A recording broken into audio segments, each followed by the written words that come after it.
Space లో చిక్కుకొని 9 నెలల తర్వాత భూమిపైకి తిరిగొచ్చిన సునీత విలియమ్స్ విల్మోర్ కు డాల్ఫిన్లు స్వాగతం పలికిన వీడియో సోషల్ మీడియాలో తెగ చక్కర్లు కొట్టింది. అయితే ఇంతకు నిజంగానే వారికి డాల్ఫిన్లు స్వాగతం పలికాయా, అవి అలా ఎందుకు చేశాయి అనే దానిపై ఇప్పుడు అందరూ తెగ సెర్చ్ చేస్తున్నారు.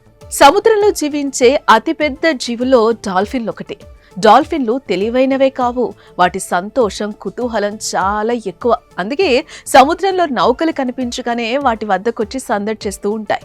నౌకల వద్దకు వచ్చి గెంతుతూ వాటి సంతోషాన్ని వ్యక్తం చేస్తూ ఉంటాయి. కొన్ని సార్లు నౌకలతో పోటీ పడుతున్నట్లుగా వాటి ముందు భాగంలోకి దూసుకెళ్తూ ఉంటాయి.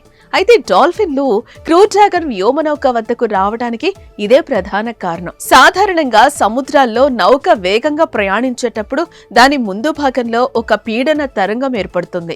దీన్ని బౌ వేవ్ అంటారు. చాలా సందర్భాల్లో డాల్ఫిన్లు ఆ తరంగం వెంబడి వెళ్లడాన్ని చాలా ఇష్టపడుతూ ఉంటాయట. ఆ బౌ వేవ్ లో ప్రయాణం అలలపై చేసే సర్ఫింగ్ లా ఉంటుంది. దాని వెంట వెళితే పెద్దగా శ్రమ లేకుండానే ఎక్కువ దూరం ప్రయాణించవచ్చు.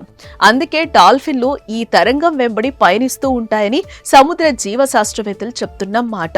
ఇక ఈ ప్రయాణంలో డాల్ఫిన్లకు బోరెడు వినోదం, ఉల్లాసాన్ని పంచుతుందంట. అందువల్ల ఇవి గుంపులుగా ఈ విన్యాసంలో పాల్గొంటాయి. అయితే పీడన కెరటంలో అనువైన ప్రదేశం కోసం వాటి మధ్య ఒకంత తోపులాట కూడా జరుగుతుందని జీవశాస్త్రవేత్తలు చెప్తున్నారు. అయితే సునీత విల్మోర్ రాక సందర్భంగా క్రూ డ్రాగన్ వ్యోమనౌక ల్యాండింగ్ సమయంలో తలెత్తిన అలజడి, ఆ తర్వాత స్పీడ్ బోట్ల హడావడి డాల్ఫిన్ల దృష్టిని ఆకర్షించుండొచ్చు.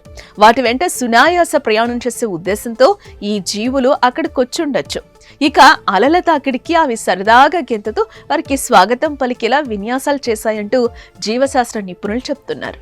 ఇకపోతే అనాదిగా సాగరాల్లో వేగవంతమైన నౌకలు వచ్చినప్పటి నుంచి డాల్ఫిన్లలో ఈ తరహా వ్యవహార శైలిని మానవులు గమనిస్తున్నారు. పురాతన కాలంలో గ్రీక్ నావికులు దీన్ని గుర్తించారు. అప్పట్లో వారు డాల్ఫిన్లను పవిత్ర జీవులు, సహచరులుగా పరిగణించేవారు. పొసైడాన్కు సంబంధించిన దూతలుగా, అదృష్ట దేవతలుగా, రక్షకులుగా వాటిని కొల్చేవారు. కల్లోల సాగరంలో తమ నౌకను సురక్షితంగా దాటవేయడానికే వచ్చాయని భావించేవారట.